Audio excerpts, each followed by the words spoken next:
Hi friends, welcome back to my channel Hamida kitchen with village food. আপনারা skip করবেন না, পুরো ভিডিওটি দেখে নেবেন। আশা করছি আপনাদের এই ভিডিওটি অনেক ভালো লাগবে। চ্যানেলে নতুন হলে চ্যানেলটি সাবস্ক্রাইব করার অনুরোধ রইল। পাশে থাকা বেল বাটন অন করে দেবেন পরবর্তী ভিডিওর নোটিফিকেশন পাওয়ার জন্য। বন্ধুরা, আমি সয়াবিন, ডিম, আলু দিয়ে এক নতুন রেসিপি নিয়ে হাজির হয়েছি। বন্ধুরা, পুরো ভিডিওটা দেখবেন, তাহলে কেমনভাবে আমি এই রেসিপিটা তৈরি করছি বুঝতে পারবেন। কম সময় ধরে যদি আমি ভিডিওটা দিই তাহলে আপনারা কিছুই বুঝতে পারবেন না। আর এইভাবে তৈরি করলেও, এইভাবে না তৈরি করলে আর অনেকেই এই যে রেসিপির টেস্টটাও ভালো হবে না। তাই চলুন বন্ধুরা, এবার আমি আলুগুলো বেছে নিই। মিডিয়াম সাইজের 4টে আলু নিয়েছি। আলুগুলো এইভাবে আমি টুকরো করে কেটে নিচ্ছি, ডুমো করে। আপনারা পারলেন পাতলা পাতলা করেও কাটতে পারেন। আমি আলুগুলো এইভাবে ভালো করে ধুয়ে নেব। বন্ধুরা, এই রেসিপিটা থাকলে রুটি বা পরোটা এগুলোতে খেতেও খুব ভালো লাগবে। আপনারা খেয়ে দেখুন, হাতে খেতে খুব সুন্দর লাগে। আমার আলুগুলো ধোয়া হয়ে গেছে। এবার আমি পেঁয়াজ, আদা, রসুন ছিলে নেব।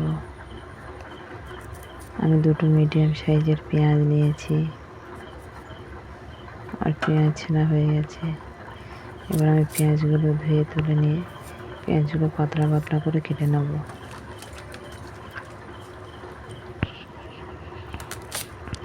আজ আমি পেঁয়াজ বাটবো না, তাই আমি কম পেঁয়াজ নিয়েছি। আপনারা পারেন পেঁয়াজ বাটাও এর সঙ্গে অ্যাড করতে পারেন।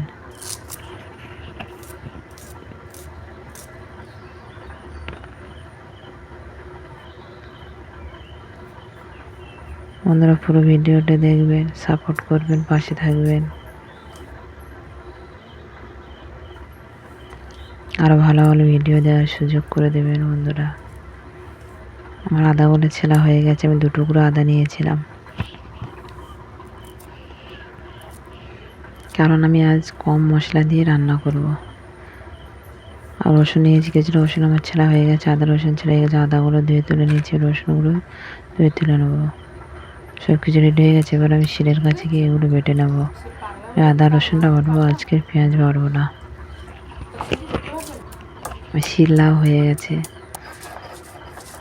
আদাটা বেটে নিয়েছি, রসুনটা আমি বেটে নেব। রসুন বেটে নিয়ে উনুন ছেড়ে চলে যাব।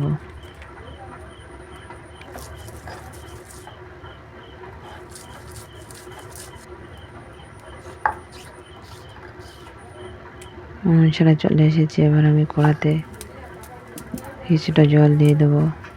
ধরে দিয়েছি, জল দিয়ে এর উপর আমি সয়াবিনগুলো দিয়ে সিদ্ধ করে নেব।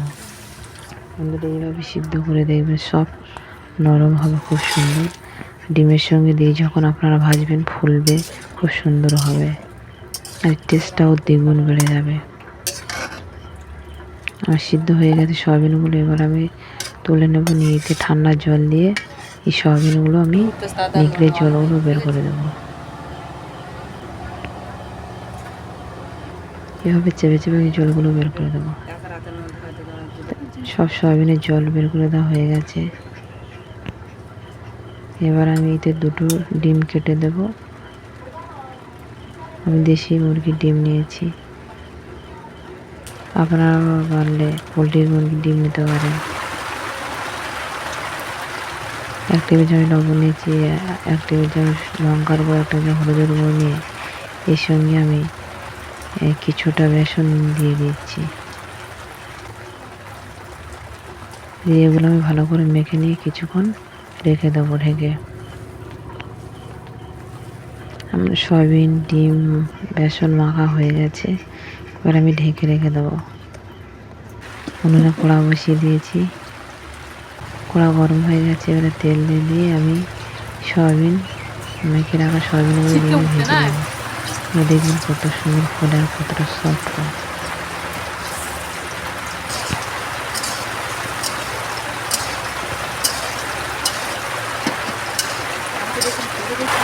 মেথি বা লঙ্কা পেঁপড়ে দিয়ে দেবো রেসিপিগুলো থাকে। আমার এই সয়াবিনগুলো আমি লাল করে সব আস্তে ভেজে নেবো।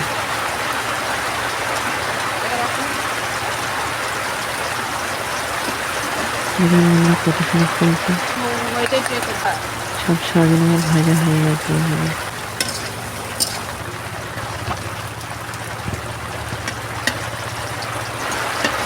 এবার আমি কড়াতে বাকি মশলাগুলো দিয়ে রেসিপিটা তৈরি করবো।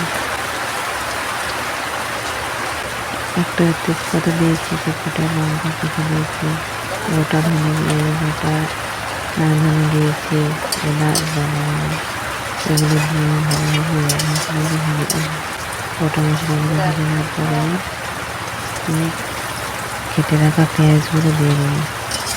দিয়ে ভালো করে ভেজে নিয়ে আদা রসুনের সঙ্গে অ্যাড করে দেবো। রসুন দিয়েছি, এবার আমি আদাটা দিয়ে নেড়ে ছেড়ে নিয়ে আমি লবণ লঙ্কা হলুদ অ্যাড করে দেবো।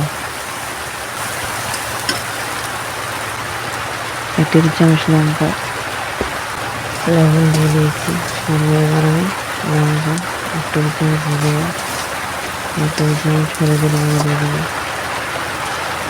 দিয়ে মশলাগুলো ভালোভাবে ভেজে নেবো। ভেজে নেওয়ার পর আমি কিছুটা ধনে গুঁড়ো দিয়ে দেবো। অ্যাড করে দিয়ে ভালো করে এগুলো ভেজে নিয়ে সয়া সস দিয়ে দেবো। সয়া সস বা হাইব্রিডের সসগুলো তাই যে আমি কি রেসিপিটার টেস্টটা দ্বিগুণ বেড়ে যায়। সবগুলো ভেজে নিয়ে হালকা জল দিয়ে মশলাগুলো কষিয়ে নেব। কিছুক্ষণ ঢেকে রেখে মশলাগুলো কষিয়ে নেব। বন্ধুরা মশলাগুলো তেল ছেড়ে দিয়েছি, এবার আমি ভালো করে কষিয়ে নেব। আলুগুলো অ্যাড করে দিয়ে ভালো করে কষিয়ে নেব। এগুলো যত ভালো করে কষাবেন তত রান্নাটা খুব সুন্দর হবে, খেতেও ভালো লাগবে, স্বাদও দ্বিগুণ বেড়ে যাবে। কিছুটা জল দিয়ে আলু বাকি মশলাগুলো এইভাবে আমি কষিয়ে নেবো। কিছুক্ষণ কষানোর পর এবার আমি প্রয়োজন মতো জল দিয়ে ঢাকনা ঢেকে কিছুক্ষণ রান্না করে নেব।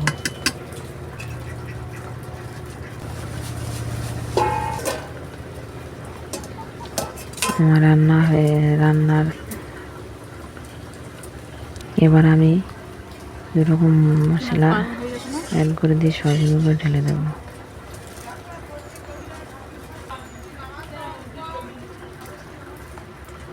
দিয়ে ঢাকা দিয়ে কিছুক্ষণ রান্না করে নেব। দেখুন বন্ধুরা আমার সয়াবিনের রেসিপি রেডি হয়ে গেছে। এবার আমি নামিয়ে প্লেটে ঢেলে নেব। দেখুন কত সুন্দর কালার এসছে, দেখতেও সুন্দর হয়েছে, খেতেও সুস্বাদু হয়েছে। আমার ভিডিওটি ভালো লাগলে লাইক কমেন্ট শেয়ার করতে ভুলবেন না। পাশে থাকবেন, সাপোর্ট করবেন, আরও ভালো ভালো ভিডিও দেওয়ার সুযোগ করে দেবেন বন্ধুরা। হাই।